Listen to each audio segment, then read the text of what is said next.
This is Steve Rao, one of the co-hosts of Pod and Roku TV, more an analyst these days. I'm just going to open up. I've got to go to a news story on the vice president's historic nomination to the presidency, and my perspective as the longest-serving Asian or Indian American as an elected official in the state, going now on 13 years. What I will say is, it's just a very exciting time to be in politics. Get out your popcorn, political theater. We are 100 days out from the election, a very different election. And all eyes are now waiting on what the vice president will do for her nomination as a Democratic nominee for president of the United States of America. We don't know whether she's going to pick the governor of Pennsylvania, Josh Shapiro, whether it'll be North Carolina's governor, the governor of the state that Mark Lee, Kimberly, and Nick and I live in, North Carolina, or will it be Senator Mark Kelly from Arizona, the husband of Gabby Giffords? We do know that up for grabs is Pennsylvania, Michigan, Wisconsin, and North Carolina. Any one of those states could carry the next candidate to the presidency of the United States. It's a very different race for Donald Trump. I think what's happened is that the guy with all of the oxygen, taking all the oxygen out of the room, with his persona, his personality, the attention on all his convictions and criminal charges, and also the survival of the assassination tip, all seem to have vanished. And all eyes, and all the light is on Vice President Harris. I really believe that this could actually throw his campaign into a bit of a frenzy. It seems they were planning to run against President Biden, and now they're running against Vice President Harris. And I really believe that the selection of Senator Vance might have been a mistake on President Trump's part. I think that the next choice that the vice president makes will be very, very indicative of her collaborative strategy of what she wants to do to win the White House. One thing is certain: we're seeing younger voters register in droves for this election, and that wasn't happening even 10 days ago. Over 48,000 in North Carolina just in the last 48 hours or 72 hours. And you can go to the Board of Elections and view all this information. Black voters, young Asian voters, Asian American voters could actually turn this election much closer than it has been. But a selection of Governor Roy Cooper or even Josh Shapiro would bring a different electorate. I really believe that Governor Cooper may be the nominee because of his ability to bring in moderates, senior white Democrats, moderate and independents, and even Republicans into the fold in a state where he has consistently won and has never lost an election. Even when Trump won North Carolina, this governor won. Or will it be Shapiro with 19 electoral votes and he won in a landslide for governor 2 years ago? We don't know. All we know is this election is just really, really interesting to watch. I'm going to open it up, give you a lot to think about today. There's been some recent occurrences in Venezuelan elections. President Biden today will be announcing some reforms to the Supreme Court. He's proposing a few constitutional amendments, and it should be a very interesting week ahead as he has about 4 more months left to serve as the 46th president of the United States of America. Thank you all so much, and let's get started. I forgot to mention the Obamas have endorsed Vice President Harris. So, Mark, I'm going to open it up. I have to leave in about 5 minutes to get ready for camera crews coming to my house for a live interview, and I got to do a little prep myself.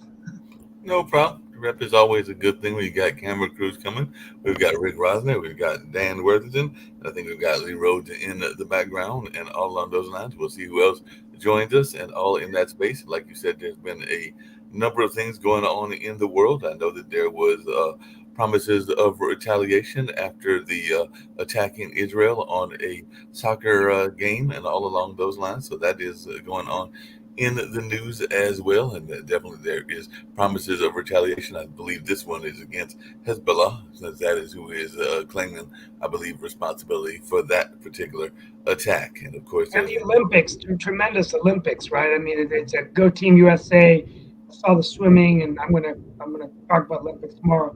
I want to go ahead and get started with Dan Worthington since I have to leave. And Dan, I want this to be. I know you and I have differences of opinion, but I know you're not a Joe Biden fan, but Joe Biden's out of the equation, so we don't have to talk about him anymore.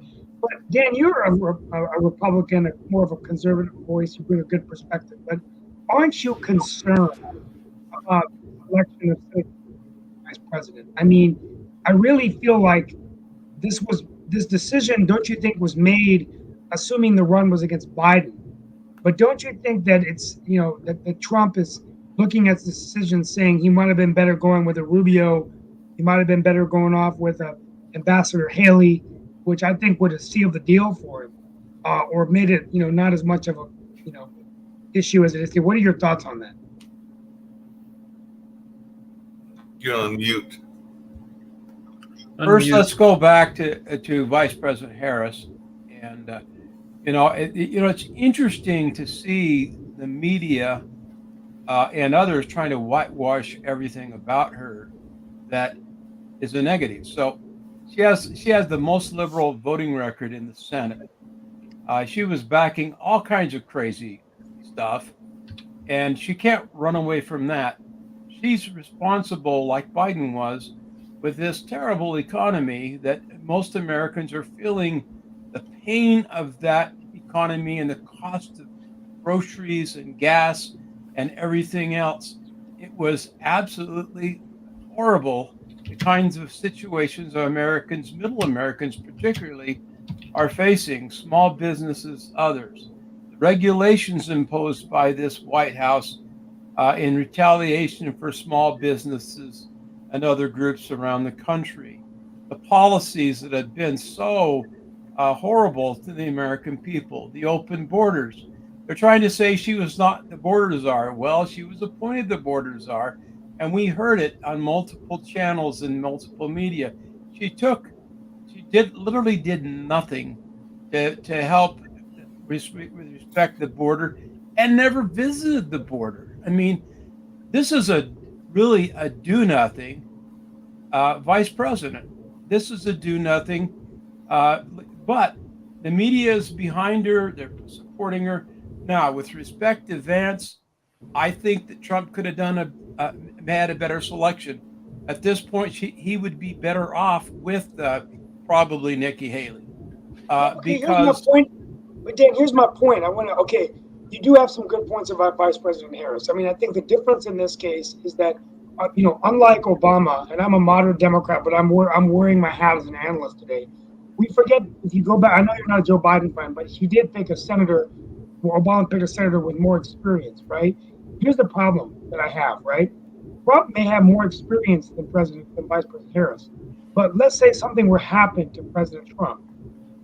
I don't see how Republicans can honestly say that J.D. Vance would have any more experience than Vice President Harris to run this country.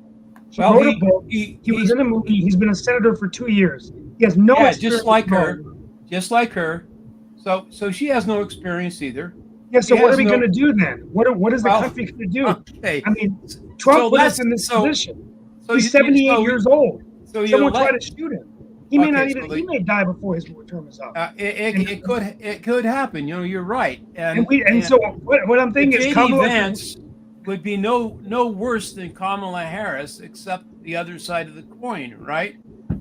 I think he would have been better off selecting someone like, for political reasons, ideologically they're opposites almost.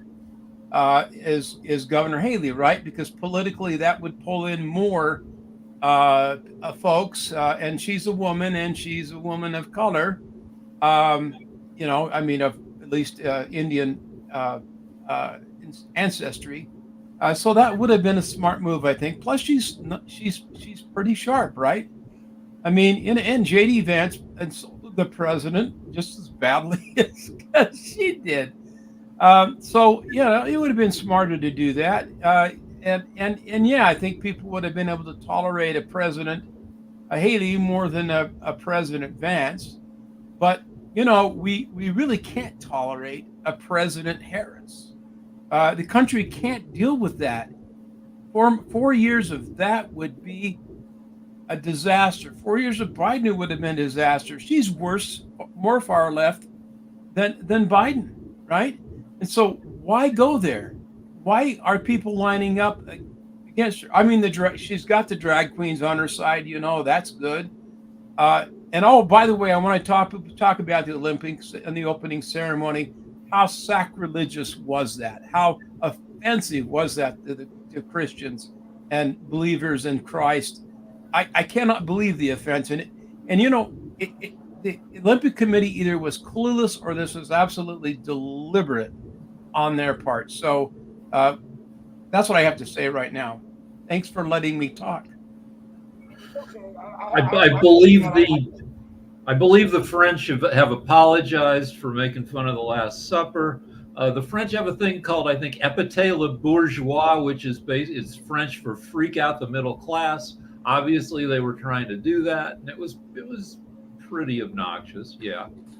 So with Kamala Harris, Vance is 39 years old. I think he's been a senator for 2 years, a year and a half. Harris is 59, going on, I think, 60 pretty soon. Yep. She's held elective office she's been in law enforcement for 27 years and then a senator for 4 years and now. And she's never lost an election. Yeah, she didn't win an election. Never lost an election. So that, I mean, I think that she's had no votes. But what I'm going to go ahead and Shaquille Latimer to give a quick record, and I got to leave in 2 minutes to get ready for a TV shoot in my house. But here's the deal. I think at the end of the day, what I'm trying to say is that it could very well be that one advantage that the vice president will have is a strong vice president. To say that combining her as the face of the country with a strong vice president, because I think now Senator Vance is the weak link in Donald Trump's arsenal. One more thing. I don't think that Harris is particularly anti-business. She wasn't anti-business as California's AG. And one more thing is wages have been outstripping inflation for the past 16 months. So yeah, people really did get hurt by inflation in 2022 and half of 2023. But wages have also been going up at a higher rate than the claims made by Republicans is going to be that cumulative inflation over that time didn't keep up with wages didn't keep up with that. And the thing is, the thing is that whether it's I'll be on at 11. I've got to run and do a TV shoot. Thank you. It's great to see everybody. Have a good show. I'm giving you the table. I'll respond to what you say while you're gone, so hopefully you're still watching my response to you. Yeah, I got to go get ready and mic'd up. But thank you so much. Yeah. Be safe. I think that the problem is with politics, especially American politics, is that one, any old slogan will do. It doesn't matter whether it's true or not. The second thing is, years ago they said it's not what you say, it's how you say it. And I think that's going to matter a lot. So what's going to happen here is Trump. So I think this is Trump's race to win or lose. Okay, I think that he's very well ahead in the polls. He's very well ahead in the betting markets. There's a couple of things to factor into this equation, though. So the Republicans shouldn't take it for granted. Trump shouldn't take it for granted. Here's those couple of things. One, the analysts are basing their predictions on the polls under-reporting support for Republicans. So therefore, if the polls are close, or if the polls are slightly in Donald Trump's favor, then the analysts are all saying, well, because of the under-reporting of Republican support in the past, that must mean that Trump's really far ahead. That may not be the case, because that implies that the pollsters haven't done anything to try to adjust their poll-taking methodologies. So that's a little dangerous. I think there's two things this will come down to. I think the VP pick is going to have some influence over it, but not as much as people think. Because that's what Republicans were saying back in the last election, a vote for Biden is a vote for Kamala Harris. Well, they still won. So what I think what it's going to come down to is how well are the two candidates able to articulate what they are trying to express to the American people about their vision for the future. Now, Kamala Harris can be a little bit wordy, like my sentence just was, or she could sometimes, go off and say some things that you just kind of what? But so can Trump. Trump tends to say something and then repeat it, and he's just, he's not the greatest speaker, and he's not maybe as elegant as he once was. The technique of, you'd be in jail and all that sort of stuff that he came out, hitting with Hillary, isn't going to work this time round. So he's going to have to go after policy, and he hasn't really, in my opinion, done that very well. He hasn't. All he's really done so far is to talk about how great things were under his presidency between 16 and 20. So I think that he has to do a lot more. I wouldn't count this over yet. I can actually see Kamala Harris getting some support if the momentum that she currently has holds, if she can continue to build on that. But I do think it's going to be a very, very uphill challenge. And I think that a big part of that's going to be that a lot of people, left and right, that I know, say, look, we all knew that Biden was not doing so well. And if they're going to lie to us about that, what else are they going to lie to us about? And I think it was MSNBC or ABC that actually, I think it was New Hampshire or somewhere, where they got some swing voters and some centre-left voters, said, what do you think? And they said, well, I don't know if I'd necessarily not vote for her, but I'm concerned about that very issue. There's a number of things that she has to overcome. But as far as policy, she hasn't really done too much wrong yet, because she was just the VP. She wasn't actually the president. So if she can articulate a new direction, which is a little bit different to Biden's, whether that be too far on the left, whether that be back towards moderate positions, whatever it is, if she can articulate a new vision for America, then she's going to be the only candidate that has a new vision. Trump wants to go back to what he had prior to 2020, and she has something new. So that's what Democrats, I think, have to work on, is that messaging, that strategy, keeping up the momentum, making her full and human, and not doing it in the cringe way, like I said before, with that cringy Drew Barrymore thing that they did. Like, don't do that. It doesn't work. It just looks cringe. Rick? So the betting markets have tightened considerably. During the post-debate, it was 75-25, Trump winning. Yeah. Now it's, at least in the U.S., it's 60-40, and with Harris favored to win the popular vote. But that's, I think, Trump, I don't know, could ever win the popular. It's all swing states. He's never won the popular vote. Well, but I don't think that it was impossible. I don't think it would have been impossible. Like, if you had have put, I don't know, like if Biden was still there, I think there was every chance that he would have picked up the popular vote. But this is what I've been saying, really around the Western world at the moment, is, those centre-right political parties, members internationally of the IDU, they need to go to the big cities, because if big cities aren't voting for them, if the really populated states aren't voting for them, go there and find out why, and start making better arguments. Maybe you'll get some support from them. As far as the left political parties, get out of the big cities, go to rural Nebraska, go and speak to a farmer and say, hey, look, we've got these really fantastic ideas and you guys don't seem to like them. What's the problem? Talk to us. Don't be judgmental. Just talk. And I think if you can bridge those gaps, politics, we will complain when the two parties are too closely aligned. Then we complain when they're too far apart. We complain when Kamala Harris or the Democrats have been too light on law and order. Then we complain that Kamala Harris locked people up too harshly. You can't win. I would hate to be a politician. You can't win, right? Doesn't matter what you do, whatever your policy is. But I think that if you have, just to say something, I think that if you are, able to fake it and make it look like you're actually talking from the heart and it's not just a pre-planned strategic thing that you're saying, I think that's what people are sort of after. I think they're sick of the political machine. And Donald Trump's probably been able to do that pretty well so far. But lastly, look, it's hard to overcome. It looks like he's been bullied. It doesn't matter what the truth is. He's been, attacked in the courts. He's had, a New York jury and a Democrat-appointed judge, and all this stuff has happened. And then someone tried to assassinate him, and they tried to take him off the ballot, and he's still there fighting on when he could just be out playing golf. So that's going to be a little hard to overcome instead of the ambitious Kamala Harris.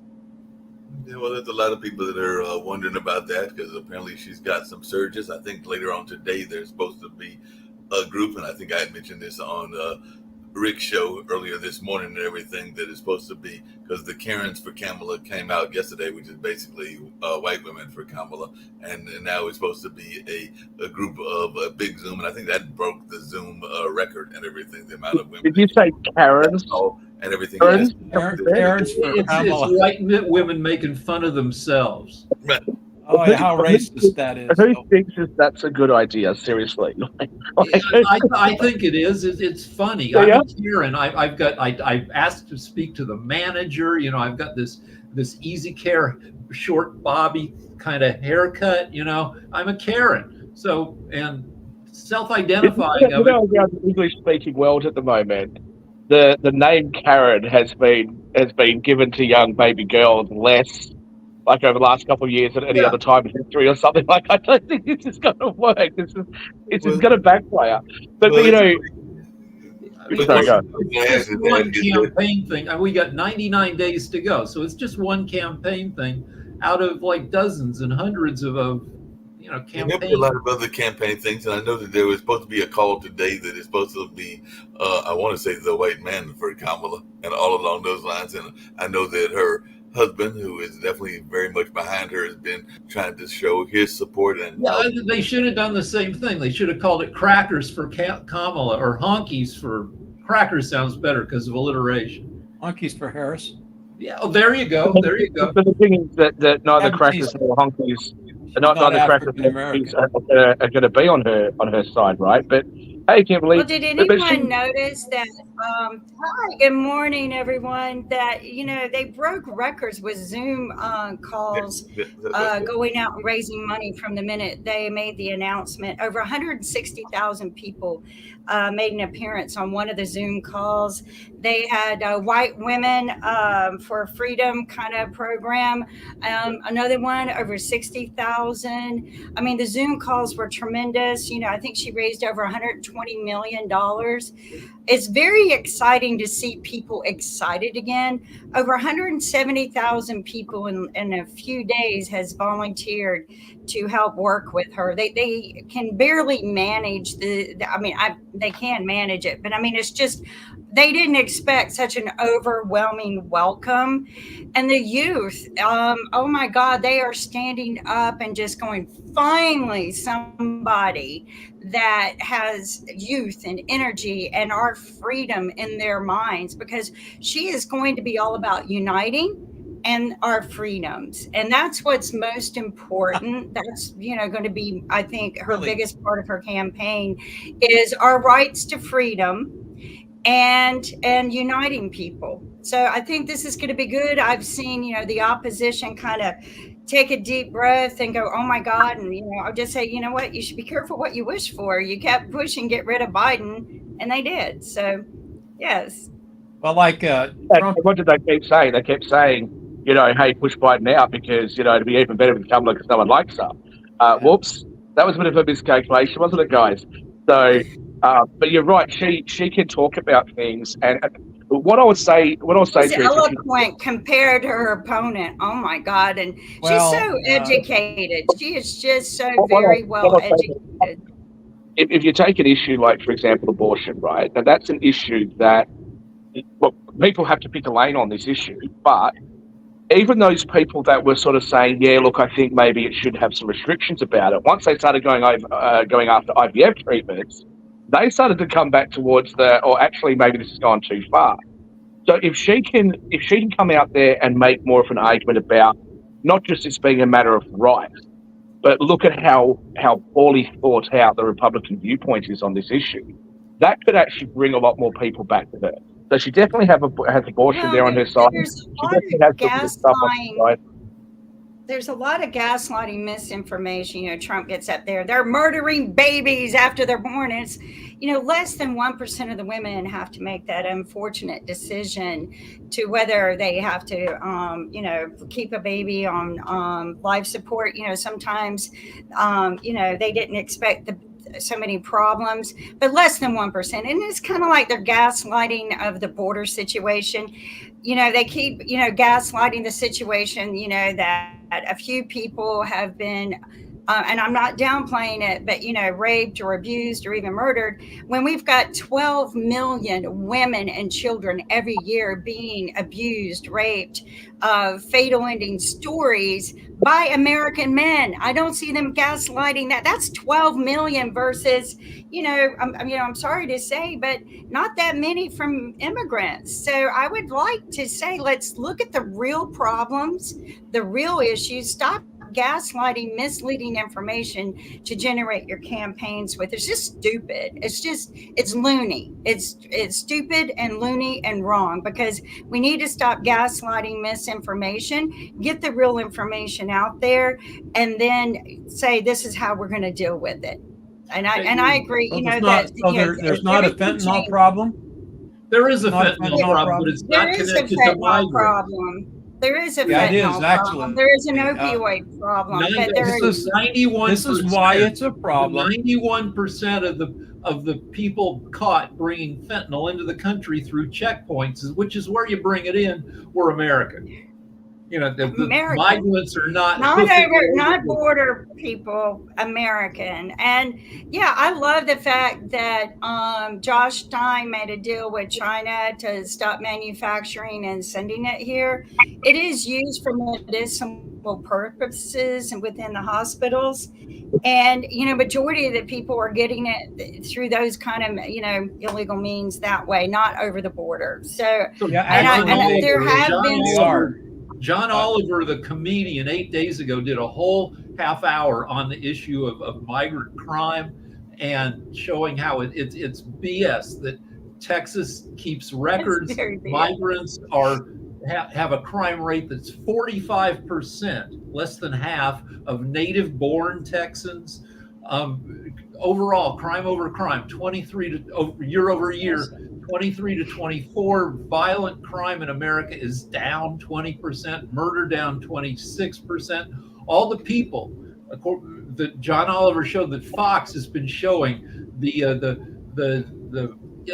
migrant who double flipped off the cameras, Fox uses him, the migrants getting taken down for crime, all the ones that Fox have been showing clip after clip of turned out to be innocent. They weren't involved in any of the crimes that Fox was implicating them in. Well, let's go cut the BS and talk about the cartels a bit.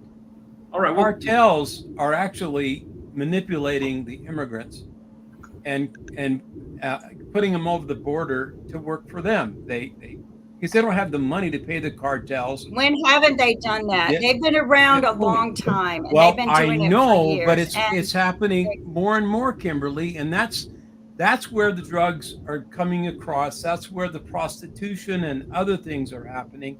These people are being sold into sex slavery and into drug dealing and everything else. And there So, are I mean, that's task very force on it. true.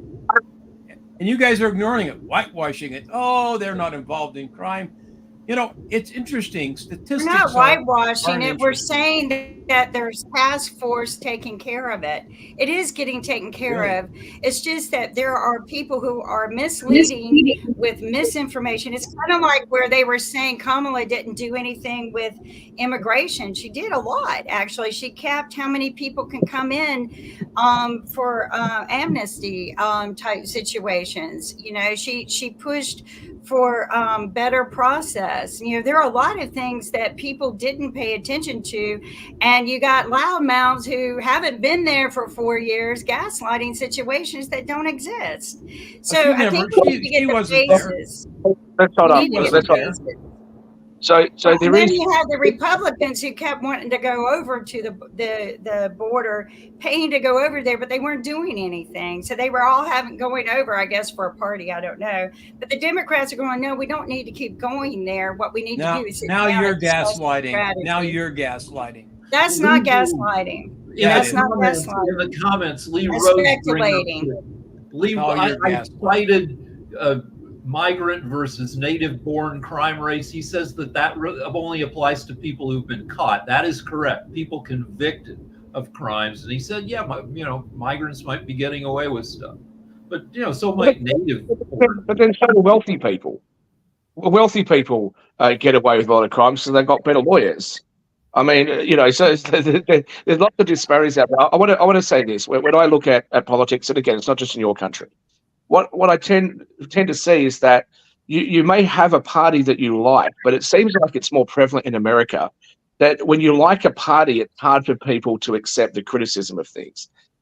Just in relation to the immigration situation at the moment, I think it's clearly an issue for you guys, right? Clearly, it's like the number one or number two issue that everyone's talking about in your country. So clearly something has to change.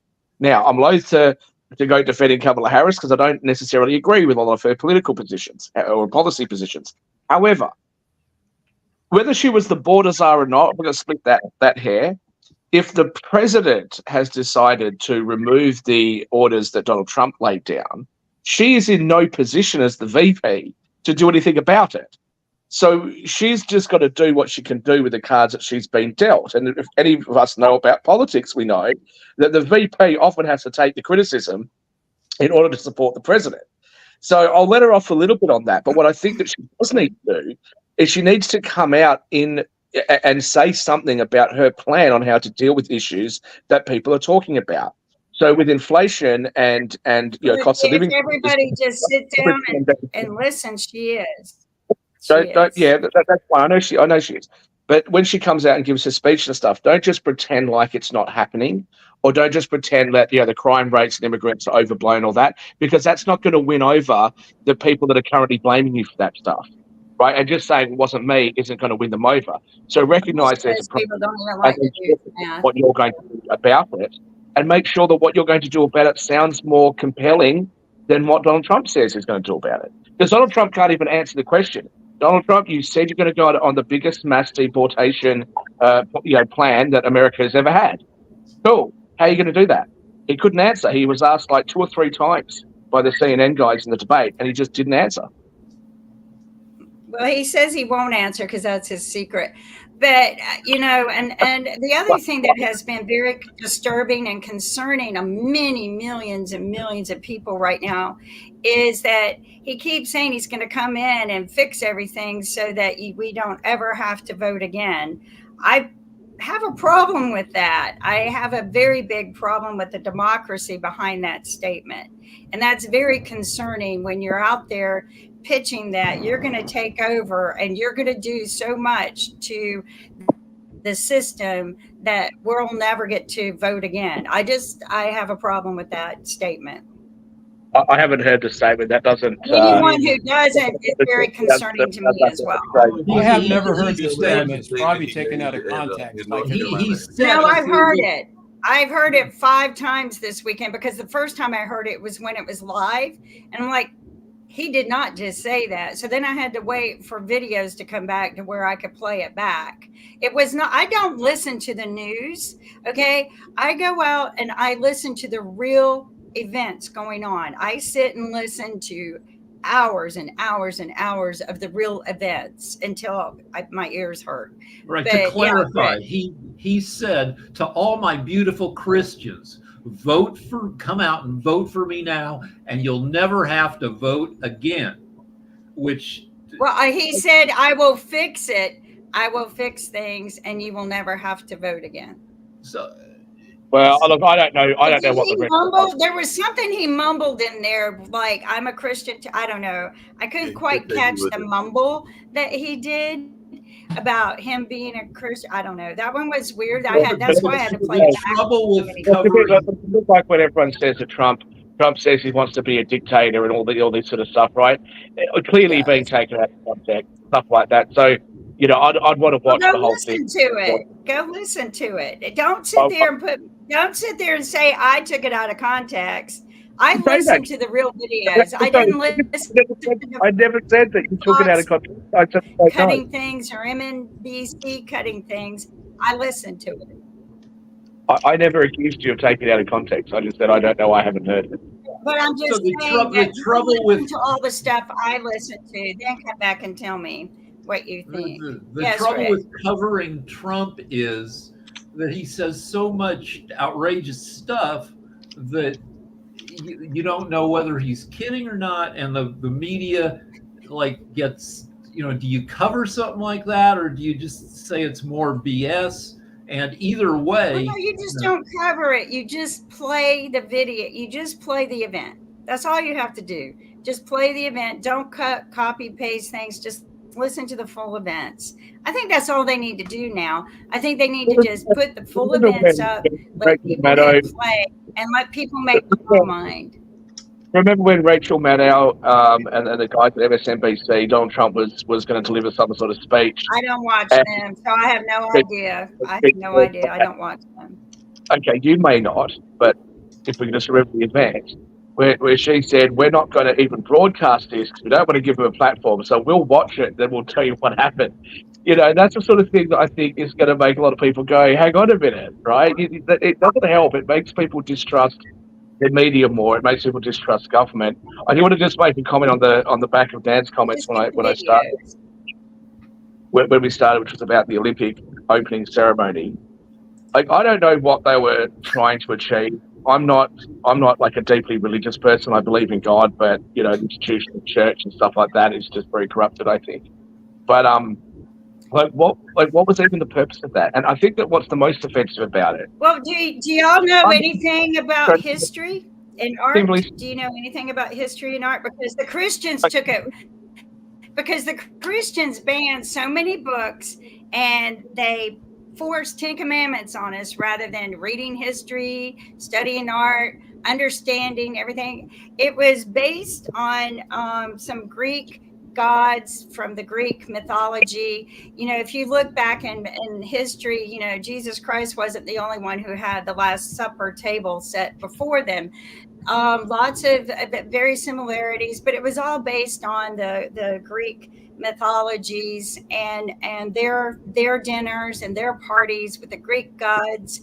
And that's what it was generally based on. And if people just quit trying to push their own values on other people and just sit back and enjoy now you're things being from the art. offensive. Now you're being offensive. I am being offensive. That was embarrassing that our country doesn't even understand other people's history because we think our Christian values are more important than everyone else. Kimberly, you're being outrageous now. You're being outrageous now. I'm not being outrageous. Yeah, I think something's happened in your life that's turned a switch on you. You used to be fairly conservative. Now you're freaking so far left. I've never been conservative like you guys. I've never been conservative ever. Like me. Not that bad.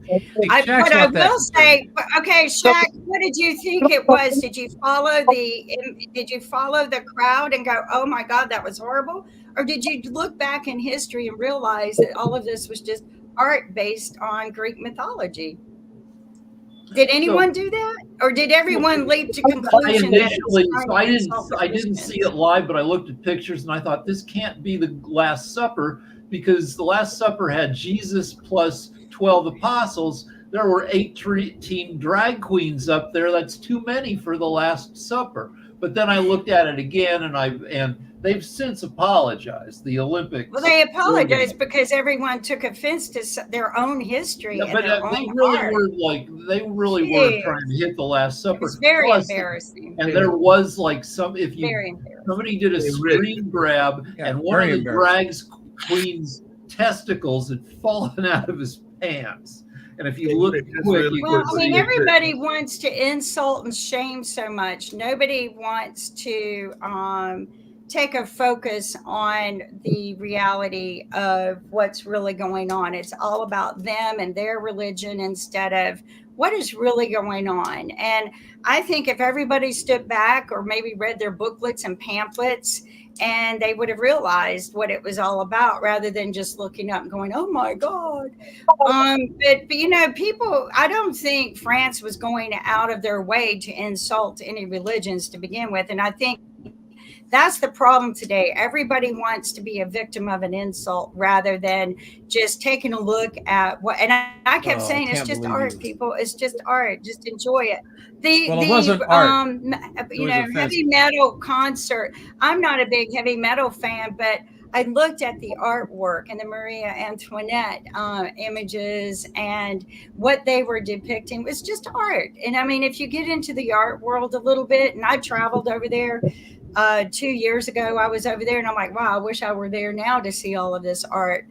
Wish you were there too. You have to know and understand other people before you criticize them. And I think that was very wrong for people to take. The Marie Antoinette. I had a question for you, Rick.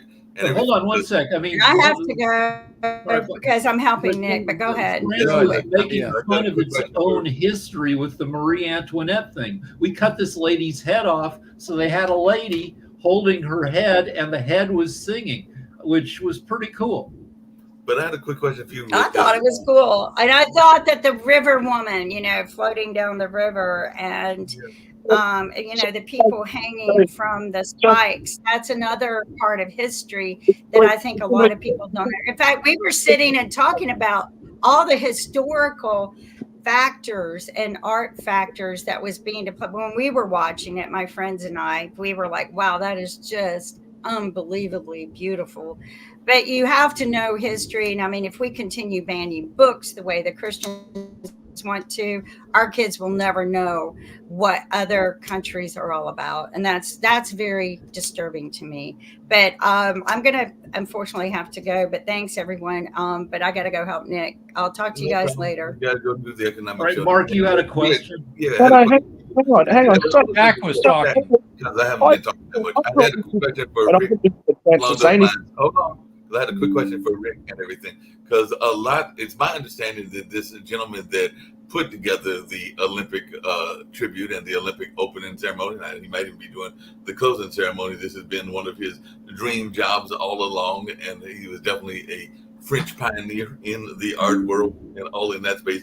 But how much do they have to, whether it's the Olympics or whether it's the Super Bowl or whether it's any of these sports events, even the Oscars and the Grammys, how much do they have to get it approved by the committees? That's my question, because a lot of people are saying that the Olympic Committee apologized for what this gentleman did, because it was a gentleman that put together this whole celebration and everything. And I don't know, even though I doubt the committee wanted to see a run through. And the guy probably told the committee, this is going to be an ancient Greek bacchanal hosted by Dionysus or whatever, and which was the guy painted blue. So it wasn't just the Last Supper. It also represented some other stuff. And he was probably thinking, it's going to be pretty Last Supper-y and people are going to freak out. The Olympics have a history of not being, 100% to everybody's liking. They always screw up the mascots. The mascots are always ridiculous. And then Shaq wanted to say. Oh, thanks, guys. Given that I was the one that brought the topic up, and then everybody who agrees with it have jumped in on top of me to discuss about how good it was. The fact of the matter is that there is a lot of people around the world that were deeply offended by what happened. The fact of the matter is that this isn't about America. This is on the international worldwide stage. And there are a lot of countries out there that have deep felt religious beliefs. Now, there's more people that are Christians than any other religion, closely followed by Islam. And both of those religions believe in Jesus Christ and the virgin birth and all those things. As Kimberly alluded to, this is not a unique story in the Christian religion. There were pagan stories and many other gods around that had a similar story about, even something like being dead for 3 days and being resurrected and the summer solstice and all those sorts of things. There's lots of historical context for that. But what was the purpose of coming out and doing something that is going to get the ire of people? And it's not just about that. It's about this. People say, why do we, in history, like Kim was saying, in history, the Ten Commandments thrust upon us, all that sort of stuff. Okay, fine, but we're not doing that anymore, right? We've all agreed that we're not doing that anymore. That's why you've got your First Amendment over there, religion, freedom for religion or no religion at all. You're allowed to do that. So why all of a sudden is it okay to attack people's religious beliefs? Can you imagine the uproar if the Olympics was going to be held in a Middle Eastern country and they went out and attacked the LGBTQ community? Can you imagine what sort of uproar that would have? It would be so deeply offensive. How could they possibly do such a thing? So it's okay when it's done to one group but not to the other. Let's talk about this left-wing stuff for a minute. So athletes often need protein. The Olympic Committee in Paris decided that they wanted to reduce their carbon footprint. So they've only given them vegetables, and they've run out of the two main sources of protein that athletes like to have, eggs and chicken. They've run out. So the athletes are going out and buying their own stuff and then bringing it in, adding to the overall carbon footprint. Why? What they've done is they've injected politics into this, and they've made something which really oughtn't be that political, right? The Olympic Games is something that we're supposed to kind of like put all of our international differences aside and just compete in sport and sort of try and bring ourselves together a little bit. Now, Russian athletes, whether you agree or don't agree, some Russian athletes have been told that they can't compete. That didn't even happen when Hitler was in charge of the Olympics. So, you know, I really feel that this is not a good look for France. You know, I love France. I spent a lot of time in Nice and Monaco, which is not obviously part of France, but it's very close. And I really think that they've got this really badly wrong. This is one of the worst and most controversial Olympics that I can recall during my life. So they've run out of eggs and chicken. They haven't run out of condoms. 10,000 athletes get 300,000 condoms. Well, a lot of athletes that I know, and I don't know whether it actually is performance enhancing or not, but a lot of male athletes that I know will say that they try to abstain from sex because apparently that, I don't know, does something to help their athletic performance. Now, I've never been athletic enough to know whether that would make a difference, but you know, I think that having chickens and eggs is probably more important than having condoms. Probably. But I mean, if there's ever a time to try to hook up, it's when you've spent the last 10 years honing yourself into like peak physical, condition. Look, I've dated a couple of very good gymnasts in my time, and I can tell you the last thing that they want to do is to get raunchy right before they're about to go into a competition. Yeah, So I'm not sure how well you do with athletes in Paris. I do have a question to ask you and everything, because one of the things that was going on is in the pool. Speaking of the Olympics, there is an intense rivalry between Australia and the United States, and I did hear one of the Australian swimmers say that she was glad that her team won because she was tired of hearing the chant of USA, USA, USA, and it was really getting on her nerves and everything. So she was glad that you were able to win in that category and play the Australian national anthem because she had won versus the other. So there is some of that nationalist pride that goes on, and apparently there's an intense rivalry between Australia and the U.S. in the pools. I just wanted you to take right, but we're competitive. We're competitive with all of our allies, but with the United States, there's not very many sports that we actually compete against each other in. So don't take our comments as being aggressive against you. We're sort of treating you the same as we would treat New Zealand. If New Zealand had beaten us a few times and we were trying to win it back, the pride that we have, we get the America's Cup back to the yacht race. I don't know any Australians that even watch the America's Cup yacht race. We just want to know that we've won it, right? So, although New Zealand beat us one time. The U.S. is leading in medals and is expected to run away with this Olympics. Especially, I guess, so we're just not, the Olympics aren't letting Russia compete at all because they're so invading of Ukraine. Is that the deal? Well, and look, that's obviously a major issue because of the amount of people being displaced. And Sasha, please come in on this. But I do want to just make the comment that there are many countries that are conflicted around the world that are perhaps not as big, not as powerful, and perhaps aren't going to ever have the same sort of effect on international peace. But if it's a human rights thing, shouldn't we also be saying to all those other countries, hey, you're doing this, you're doing that? The People's Republic of such and such is doing this to the Democratic Republic of such and such. The thing is that Russia became so anti-civilization in itself that it's much more against the rest of the world than even Hitler and fascist Germany in the 30s. Because even the Hitler was in power, but Germany at the time, before the beginning of Second World War, it was still part of Western civilization, and it was still countries that had a diplomatic relationship with most of the countries and so on. Russia today is much worse than pre-Second World War Germany. It's much worse. First of all, it's not only the Russian sportsmen had to be banned, and they were. It's also when Russia participates as an entity in the Olympic Games or championships, different stuff and so on, there are tons of Russian fans are coming into each country where the competition is being held, and they behave absolutely incredibly rude. They are chanting all the time, Russia, Russia, and you hear that idiotic chant, and just you can't do anything about it. And So it's what about the great Brits? thing that they're The World Cup. But what Sorry? about the Brits? What about the Brits, right? Who make other country of a citizen off when they go and do their chants and how rude and obnoxious they are in the World Cup or any other international format? What about the way they treat it? I mean, most countries absolutely Britain do that. is the part of the world civilization. British is not attacking innocent people, killing children everywhere. How, Shaquille, can you compare Britain and Russia? No, You I tell me. wasn't. No. I was. You talked about the fans. I was comparing fans. You said that they're chanting horrible things. So to other countries. Okay, stop right here. Let's go into fans. Who are the Russian fans who are coming from the different Olympics and elsewhere? They are all children or relatives of KGB and all these horrible people who are killing their innocent people everywhere. Okay. So, do you want to hear them? Do you want to see them? Go to Russia. You'll see plenty of these idiots.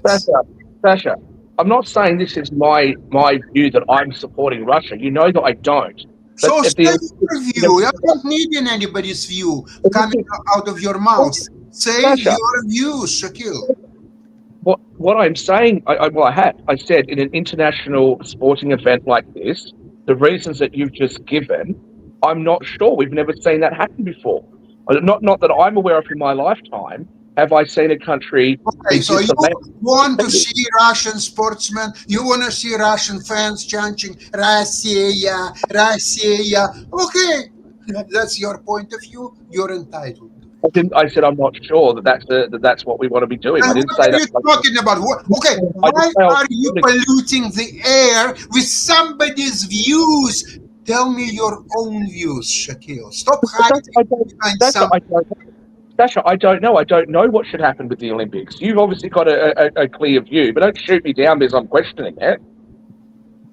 I'm just questioning the decision that they've made. That's all I'm doing. I'm not saying that by questioning it, I'm supporting the other side. Okay, you got it. Okay, you got it. Okay. Rick, save us. Did anybody bring up that the Russians and previously the Soviet Union have like decades old records of cheating, of doping, of pumping people full of performance enhancing drugs, and that they have been kicked out before for that stuff? That sounds wrong. Sorry, you were saying? Sorry, I was distracted by something else. Are we still on Russia, or is I? We're trying to move away from Russia. But what I'm saying is, look, if the criteria for banning a country from the Olympics is that they are involved in a war that they have instigated, there are other countries out there that don't have the significance of Russia, but they should also be banned. We should do it across the board, right? Same thing with like financial sanctions and blocking them out of the SWIFT banking system and all that sort of stuff. As for all the other activities, look, people around the world have got a very poor view of the United States and somewhat the United Kingdom, which arguably invaded a lot more countries around the world than the United States ever did. I mean, this is not an event where international politics is supposed to be brought up. This is supposed to be an event where, let's face it, not athletes are competing, but very young athletes. These athletes are probably out of high school when they go to the Olympics. I just looked it up, and Russia hasn't been kicked out for invading Ukraine. In August of 2021, they were banned from the Olympics and global sports because of doping, because of cheating, not because of geographical cheating taking away Ukraine. It's because they always pump their athletes full of stuff. But they drug test them, right? Yeah, and then they get caught. Or they get caught, and that's like. Well, recently, I have racing and racing dogs, right? And people often say to me, "Well, are you worried about any of your trainers, doping or doing something else?" I'm like, no, because one, it's their license on the line, but two, because you're going to get caught. It's a mandatory test anytime you're in a major race, and it's a randomized test at lower levels. So why would you do it in the first place? What's the point? Well, because in I think their biggest scandal, they owned the doping. They had infiltrated the testing facilities and were able to go through a wall and switch out the samples. There was a whole documentary on this. It was crazy the lengths to which they went to cheat. They've been stripped of 50 Olympics medals for doping. So you're saying that this is the reason that they have been banned. It's nothing to do with the conflict in Ukraine. That's according to Mr. Internet. Yeah. Before the conflict with Ukraine and everything, I just want to come back really quickly because I saw some people asking about Kamala and everything, and there is hopefully this week we'll find out later. She'll pick her VP selection, and one of those VP selections, and I know that we've talked about it with other individuals, including Donald Trump, has been accused of some sexual harassment and all along those lines. So it looks like that maybe Josh Shapiro will not be a candidate, even though he's got those strong Jewish roots, because apparently he is accused of not kind of intervening in a sexual harassment case and all along those lines. So what is our take on this, and is this going to impact her picking that particular individual? I do think that Roy Cooper, as other folks have said, could be a good candidate and everything. I personally think that it's going to be Mark Kelly, not because he's got the same name, even though he spells it with a K and everything, but I think it's going to be because of the gun control issue, because Gabby Gifford, who was his wife, was shot by, and definitely had that issue going on, and she's also an actor. I'd personally prefer to see the guy from Kentucky, but it's not going to be Shapiro. That guy from Kentucky, because that's, because of the geographic location where it is, that could be a more strategic pick. But look, at the end of the day, a lot of these sort of allegations, you didn't do this, you didn't do that. As I said before, if you have a long political life, you can't get everything right. It's just not possible. There's too much going on. There's too many people. Rick. So I think the sexual harassment case out of Shapiro's office, I haven't read it, but it wasn't that he did it. It's that he settled it with somebody, I guess, not getting in as much trouble as maybe they should have. I think that is that's 1.5 strikes against him. That's one full strike, but there's a half strike that he's Jewish that I think would cause a certain amount of trepidation, because that ticket then is super Jewish because Kamala's husband is Jewish, and it hasn't been proven yet in national politics that being Jewish is not a big deal anymore. When Kennedy ran in '60, him being Catholic was a big deal, and he had to make a speech saying his allegiance was to America, not to the Pope. Do you not find this to be really frustrating, annoying? I've had these conversations with Mark, and you're a Democrat, you're in California. I hate the whole race thing. Like as far as my experience has been in the United States and around the world, my race either doesn't matter or how I look doesn't matter unless it's to go, hey, you got a funny accent, where are you from? Let me show you through. I've always been treated very well, or 99% of the time I've been treated really well. So therefore, I don't look at people's skin color, ethnicity, religion. I don't care. Their sexuality, I don't really care. I thought that's how most people want it to be. Do you not find it really frustrating that this is even an issue that's being talked about? Why should it matter whether what religion he is, what skin color she is, all that sort of stuff? Why does that matter? Well, I think people who, the strategists they meet, they ask the question, is this going to cost us tens of thousands of votes in swing states? And then some other strategist says, well, we don't have data to say one way or the other. And then somebody else says, well, let's not take the risk. Let's go with Lily White, Mark Kelly out of Arizona, and not even have the issue. Yeah, I've never In 2008, John McCain wanted to have his running mate, Joe Lieberman, who had a very high profile at the time and so on. Yet he was talked out of it, and he got Sarah Palin, and we know the final what's happened. So it's not a simple issue. It's not a simple issue and everything, but to kill just to your point, I can tell you that this week, probably in a few hours, there will be a major event in Winston-Salem, North Carolina, that a lot of people will be coming to, because then I used to go to it regularly, still trying to figure out if I'll get to it this year and everything, but it is definitely a celebration of minority theater. It used to be called the National Black Theater Festival. It's now called the International Black Theater Festival. And there are theater practitioners that come from all over the country to celebrate that part of the arts and everything. So like I said, I have no problem with that. You may have a problem with that, but it is a celebration of that culture. So white Irish Catholics are also technically speaking a minority. Would you go and celebrate a theatre that said they would only employ white Irish Catholics who were denied jobs when they first went to America and struggled to get through and weren't welcomed? If they set up a theatre and said, we're only going to employ white Christian, white Catholic Irish people, and here's this big event that we want to hold, one, do you even think the event could happen? And two, if it did, would you go to it?